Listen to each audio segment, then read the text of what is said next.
सारी चीजें हमने कल के लेक्चर में देखी थी। आज के लेक्चर में हम देखने वाले types of friction and their rules. Okay, उसके कुछ लॉज है, वो लॉज हम देखने वाले हैं। ओके,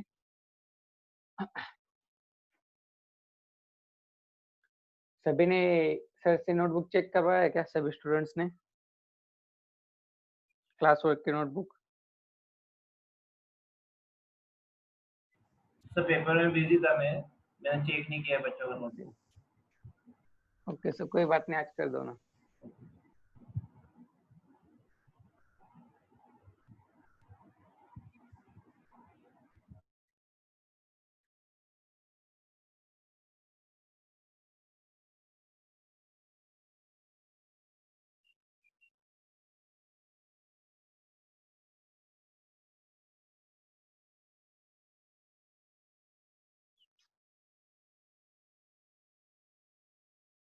तो चलो आज हम देखना static friction, okay, kinematic friction and then next rolling friction. Okay, and then next their laws. Okay, one by one हम देखेंगे। ये तीनों लॉज होने के बाद आपका ये जो लेसन है वो लेसन थ्योरेटिकली कंप्लीट हो जाता है। ओके,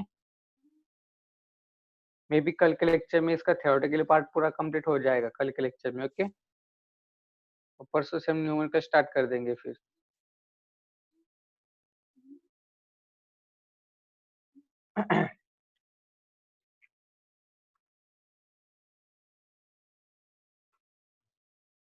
ओके, सो नाउ अब देखो क्या देखना है हमें, फ्रिक्शन देखना है। Okay, types of friction. Okay, अब देखो फ्रिक्शन क्या है, वो कल के लेक्चर में हमने देखा है। फ्रिक्शन से क्या क्या होता है, किस तरह से एनर्जी लॉस होता है, किस तरह से हमारा वाइब्रेशन इंक्रीज होता है। देन नेक्स्ट अगर उसे अवॉइड करना था हमें क्या करना पड़ेगा, लुब्रिकेंट्स यूज करना पड़ेगा, lubricants and oils. Okay, then next उसके बाद अब आपका आता है टाइप्स ऑफ फ्रिक्शन। ओके, तो देखो टाइप्स ऑफ फ्रिक्शन में कितने टाइप्स के फ्रिक्शन रहते हैं? 3 टाइप्स के फ्रिक्शन रहते हैं। ओके, सबसे पहला रहता है स्टैटिक फ्रिक्शन। ओके,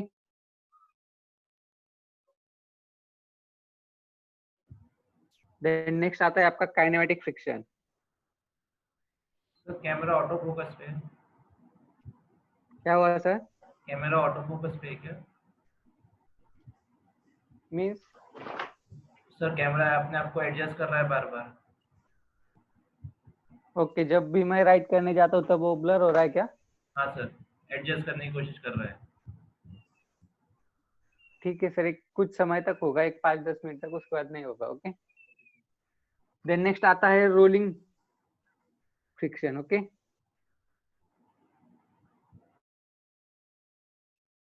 तो अब हमें क्या करना है, वन बाय वन ये सारे फ्रिक्शन देखने हैं। स्टैटिक फ्रिक्शन मींस क्या है, then next kinematic friction means क्या है, then next rolling friction means क्या है। ओके, देखो स्टैटिक फ्रिक्शन मींस क्या रहता है, अगर कोई भी बॉडी उसके ऊपर अगर हम कोई भी फोर्स अप्लाई करते हैं, okay, small amount of force अगर हम उसके ऊपर अप्लाई करते हैं तो बॉडी क्या नहीं होती, स्लाइड नहीं होती, यानी कि वहाँ पर रिलेटिव मोशन क्रिएट नहीं होता between the two surfaces. Okay, so hence therefore small amount of force is consider as a negligible amount of friction. Okay, so इसके अंदर फ्रिक्शन कुछ होता ही नहीं। ओके, अगर हम इसके ऊपर लार्ज अमाउंट ऑफ फोर्स अगर हम अप्लाई करते हैं तब बॉडी क्या होगा, स्लाइड हो गया, कि तब वहां पर क्या होता है, फ्रिक्शन ऑकर होता है। Okay, and then next static friction के लिए 3 लॉज दिए है, same as it is.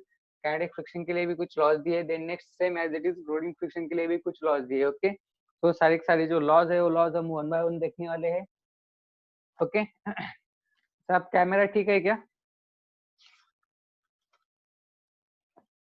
Yes sir, clear है। ठीक है, ओके, बट वो फोकस करता है जब वो उसमें कुछ मूवमेंट होता है उसके सामने तो। Okay, just a second.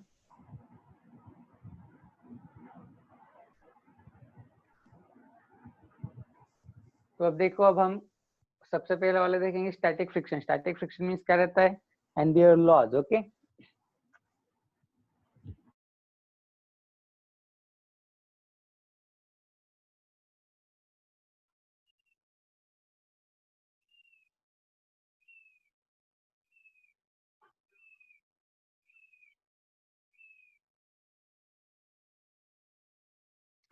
Okay, now okay, अब देखो static friction. Okay, static friction means क्या रहता है, static friction means it is an frictional force which balances the applied force when the body is at static. It's called as force of static friction. Okay, means क्या रहता है, एक friction force रहता है जो कि बॉडी को balance करता है। बॉडी को कब बैलेंस करता है, जब बॉडी कहाँ पर होती है, body is at static rest. Okay, static position में बॉडी होती है, तब उस वो क्या करता है, उस बॉडी को बैलेंस करता है। ओके, और इस तरह से फोर्स को हम क्या कहेंगे, force of static. Okay, so देखो Static friction means what?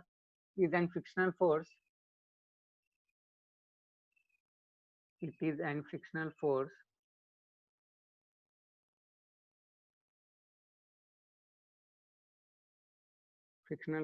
which balances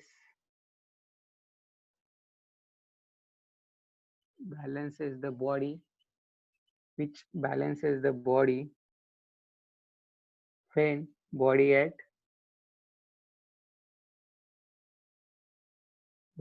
static condition.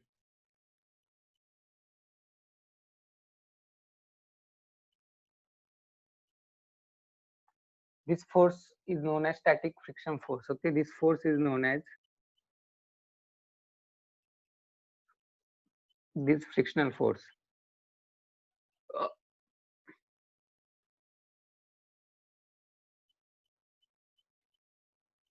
This frictional force is known as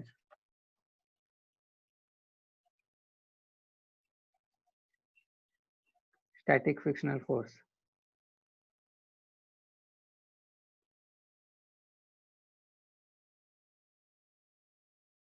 So देखो, in short, अगर static friction force means क्या है? It is an frictional force which balances the body when body is at static condition. This frictional force is known as static frictional force. Okay.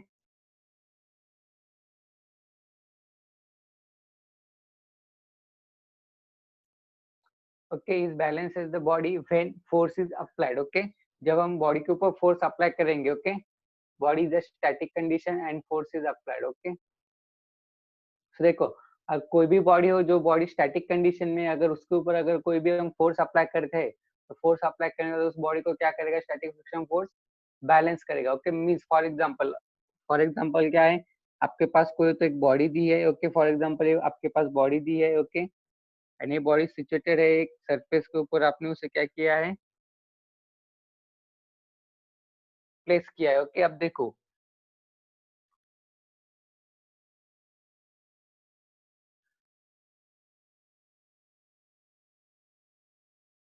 Okay,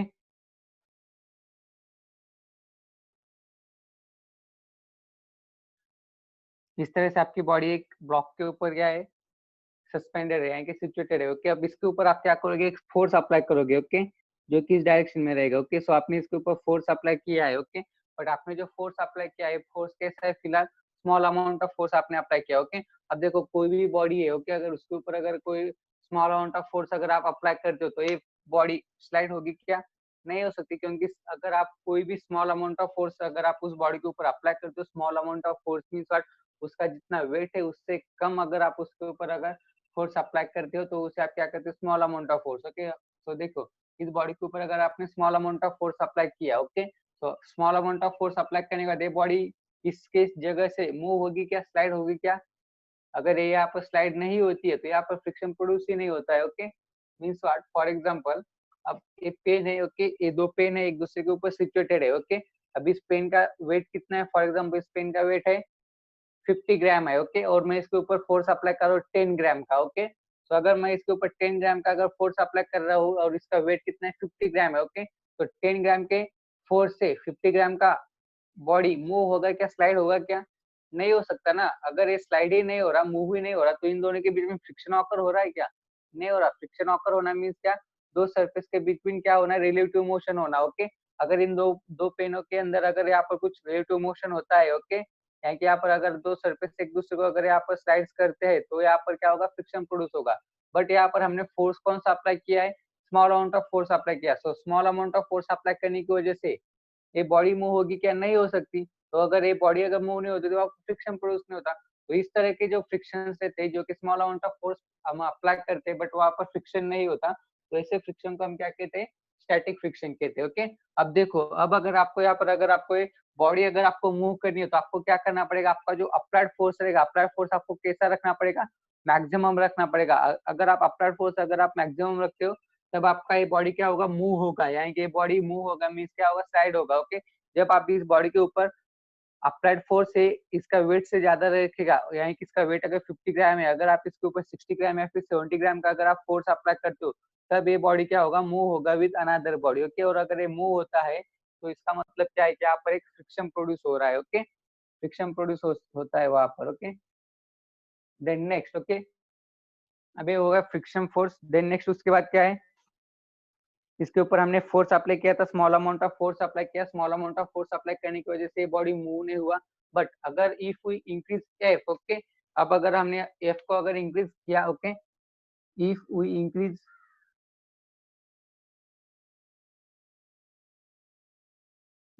F, okay, अगर हमने F को अगर increase किया, okay, F को कहाँ तक increase करना है, एफ को हमें ले जाना है मैक्सिमम तक। Okay, F then F is equal to F max. Okay, F is equal to F max, जब ऐसा कंडीशन आ जाएगा तब आपका बॉडी क्या होगा, मूव होगा। ओके, देन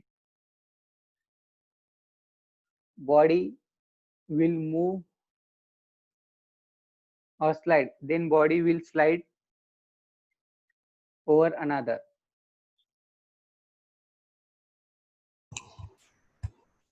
तो देखो बॉडी आपका कब मूव होगा, जब आपका ये जो अप्लाइड फोर्स है, अप्लाइड फोर्स आपका इज इक्वल टू होगा एफ मैक्स, यानी कि इसका वैल्यू जब मैक्सिमम होगा तब आपका बॉडी क्या होगा, स्लाइड ओवर अनदर बॉडी होगा। ओके, तब वो क्या होगा, स्लाइड होगा। ओके, बट अगर आपका अप्लाइड फोर्स स्मॉल है, ओके, बट आपका अप्लाइड फोर्स अगर स्मॉल है, देन बॉडी क्या रहेगा, आपका body remains at rest condition रहेगा, बॉडी या फिर आपका ये जो ब्लॉक रहेगा। Okay, but if applied force is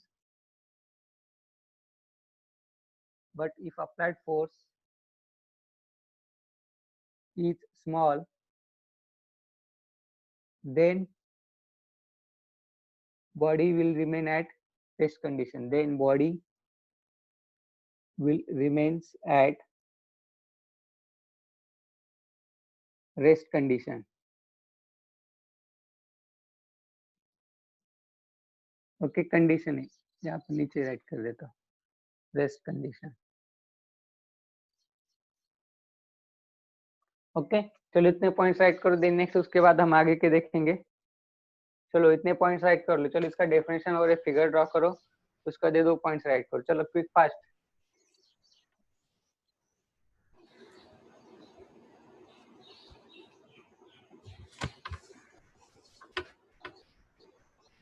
sir diagram draw करने का हम लोग को, डायग्राम, यस, सबको डायग्राम ड्रॉ करने का है,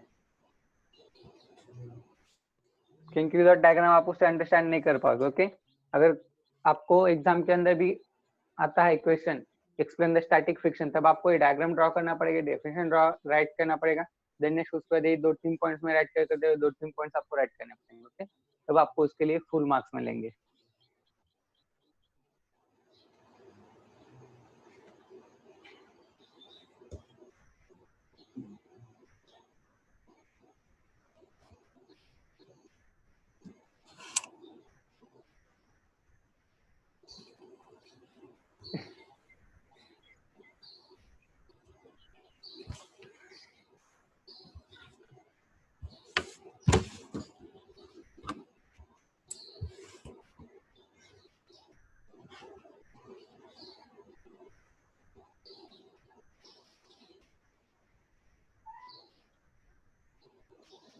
होने के बाद बोल देना सभी ने।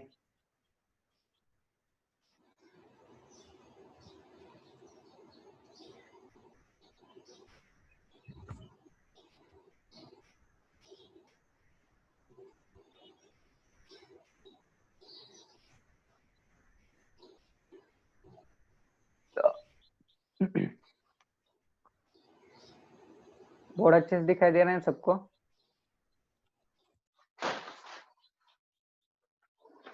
Yes sir. ओके,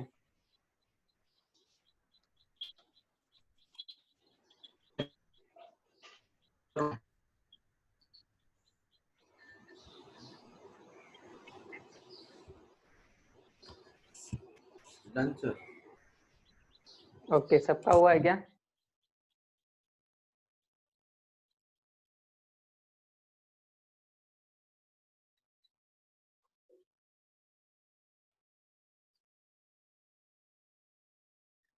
हुआ है क्या सबका? Okay, yes sir. Okay, so then I will clear the board. Okay.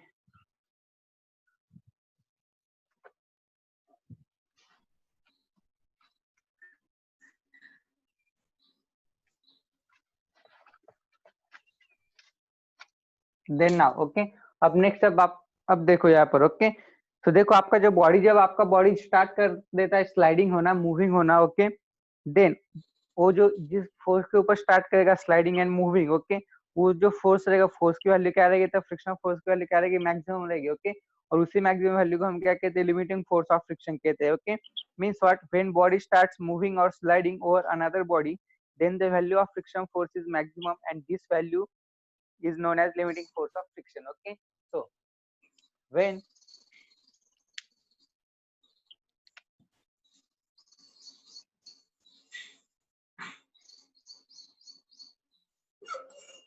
body starts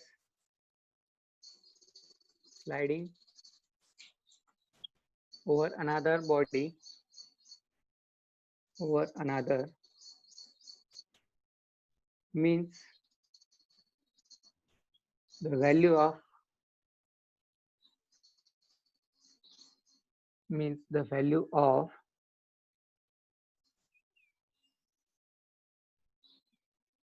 frictional force is maximum, and this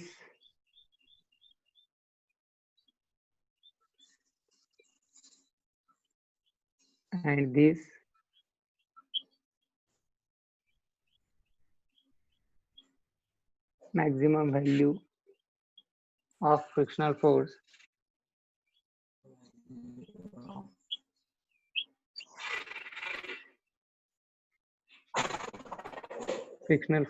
is known as limiting force of friction. Okay, limiting force of friction is known as limiting force of friction.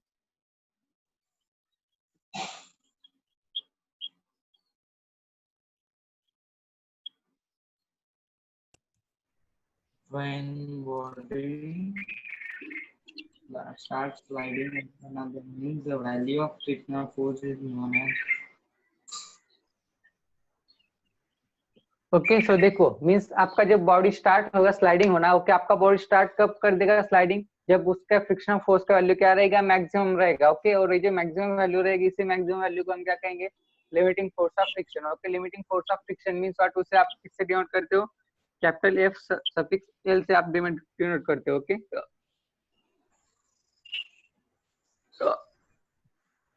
Sir ये कौन सा point है, right करो, static friction का ही point है क्या दूसरा है ये, उसमें ही है ना, स्टैटिक फ्रिक्शन में राइट करना है. आपने जो फिगर ड्रॉ की ली उसके बाद उसके नीचे 2 पॉइंट्स आपने राइट किए, उसके नीचे आपको ये राइट करना है. ओके, कंटिन्यू करना है उसे. Okay, then next, the limiting force of friction,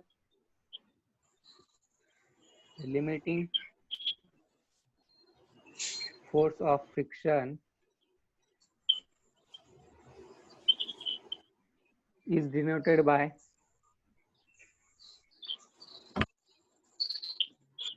FL. Okay, limiting force of friction हम किससे डिनोट करते हैं, F capital F suffix small L. Okay, suffix capital L. Okay, then next उसके बाद क्या आएगा, अगर हम अप्लाइड फोर्स का डायरेक्शन अगर रिवर्स कर देते हैं, ओके, देन स्लाइडिंग भी कैसा होगा, रिवर्स होगा. Okay, means what, if the direction of applied force reverse, then the direction of static friction is also reverse. Okay, means क्या हमारा बॉडी कैसा था, इस तरह से था हमारा बॉडी. ओके, और इसके ऊपर हमने फोर्स अप्लाई किया था इस डायरेक्शन में. ओके, अगर उस डायरेक्शन में अगर आपका फोर्स है तो आपका स्लाइडिंग कैसे होगा, उसी डायरेक्शन में होगा. ओके, बट अगर ये डायरेक्शन अगर हम रिवर्स कर देते हैं, ओके, तो रिवर्स करने के बाद आपका स्लाइडिंग फ्रिक्शन भी कैसा होगा, रिवर्स होगा. Okay, means if we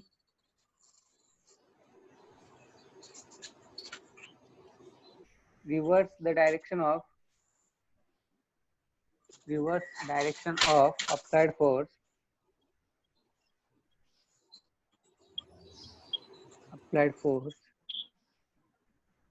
then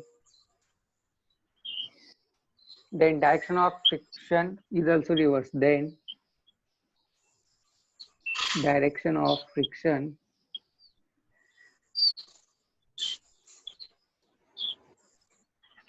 is also reverse.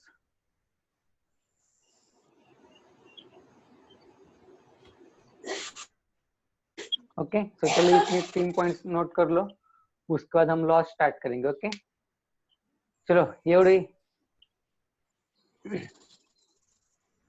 कितने 3 पॉइंट्स राइट कर लो. चलो उसके बाद हम अगला पॉइंट स्टार्ट करेंगे, that is the laws of static friction.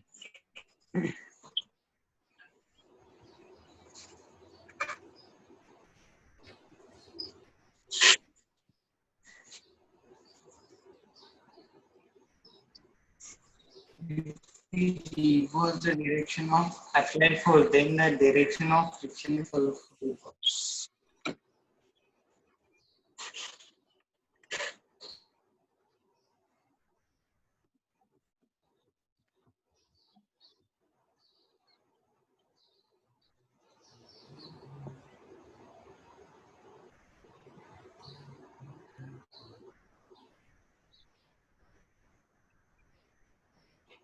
हुआ है क्या?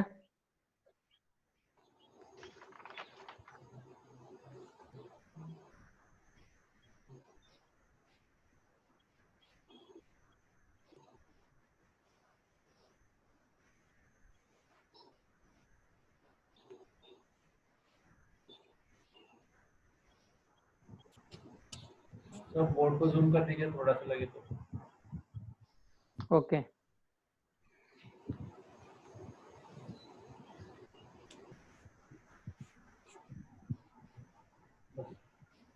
चलो हो गया क्या सबका? Okay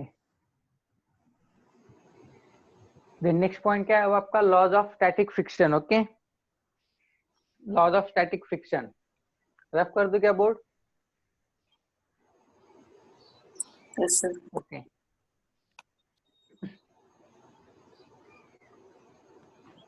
yes sir.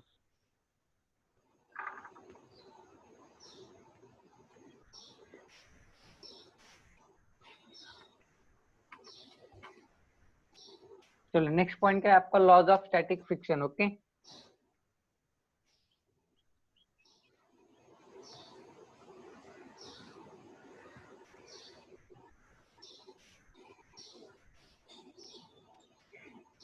Okay so laws of static friction. Okay इसके अंदर सबसे पहला वाला लॉज कौन कौन सा आता है? First law. Okay first law क्या है? The frictional force, the limiting frictional force is directly proportional to the normal reaction. Okay तो देखो लिमिटिंग फ्रिक्शन फोर्स क्या है? डायरेक्टली प्रोपोर्शनल रहता है. किसे डायरेक्टली प्रोपोर्शनल रहता है? Towards the normal reaction. Okay so the limiting frictional force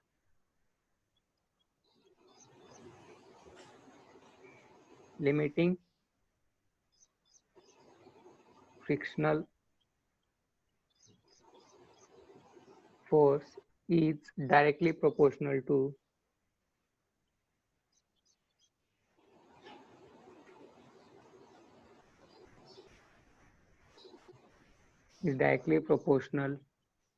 normal reaction.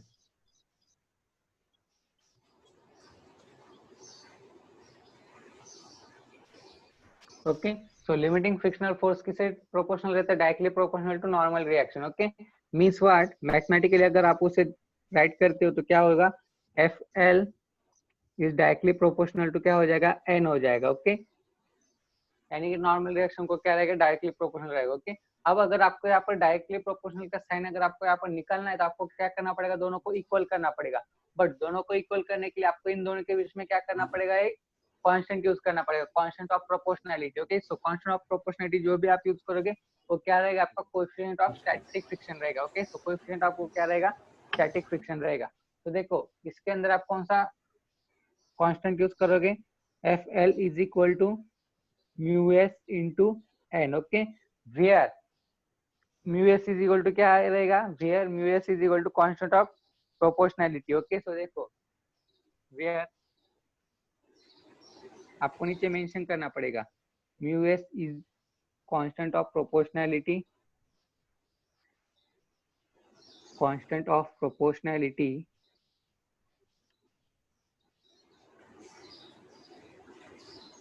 proportionality or coefficient of static friction, okay, or coefficient of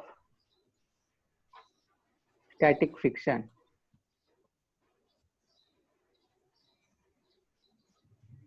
okay, coefficient of static friction. Okay, अब देखो यहाँ पर क्या है, capital F L is equal to mu S है। Okay, अब अगर इस फॉर्मूले से अगर आप कोएफिशिएंट ऑफ स्टैटिक फ्रिक्शन का वैल्यू अगर आप फाइंड करते हो, मींस इस फॉर्मूले से आपको क्या करना है, म्यू एस का वैल्यू फाइंड करना है। तो आपको क्या करना पड़ेगा, ये जो एन है इसके जो मल्टीप्लिकेशन में राइट हैंड साइड में उसे आप क्या करो, लेफ्ट हैंड साइड में शिफ्ट करो, तो क्या हो जाएगा, mu S is equal to F L divided by N हो जाएगा। मींस क्या हो जाएगा यहाँ पर, mu S is equal to F L divided by N. Okay, so ये आपका क्या रहेगा, फॉर्मूला रहेगा किसके लिए, coefficient of static friction. Okay, अब इस फॉर्मूले से आपको एक पता चलता होगा। Okay, so mu S means coefficient of static friction is क्या है, it is the ratio of limiting frictional force to the normal reaction. Okay, इसका जो रेशियो रहेगा उसे आप क्या करोगे, तो कोएफिशिएंट ऑफ स्टैटिक फ्रिक्शन करोगे। तो नीचे राइट करो एक statement, the ratio of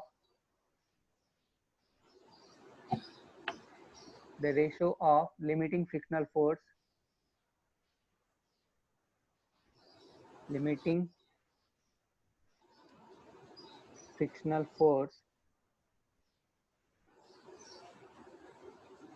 force to normal reaction is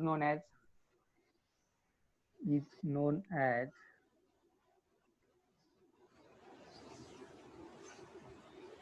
coefficient of static friction।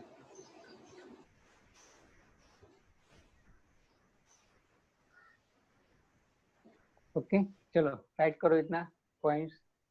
First law है स्टैटिक फ्रिक्शन का, फर्स्ट लॉ है the limiting force is directly proportional to normal reaction, means what, FL is directly proportional to N, we have to neglect that directly proportional, so we have to use there FL is equal to mu s into n, where mu s means what, constant of proportionality और coefficient of static friction। Okay, ये जो sign आपको दिखाई दे रहा है, okay, sign कैसा है actual में, इस तरह से। ओके, इसे क्या कहते हैं आप, म्यू कहते हैं। Okay, mu means constant of proportionality रहता है।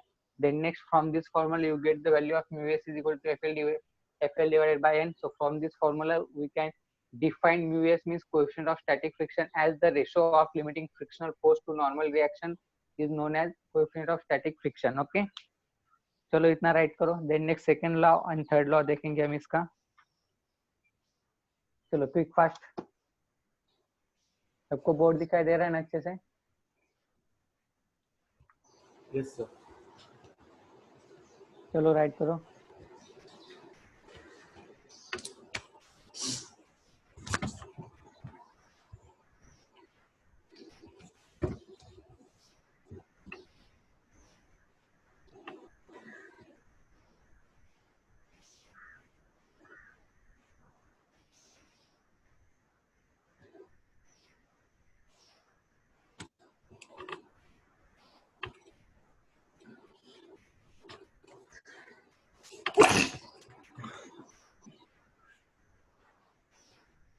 चलो क्विक फास्ट, उसका दो लॉज रहते हैं स्टैटिक फ्रिक्शन के, दो लॉज देखेंगे हम।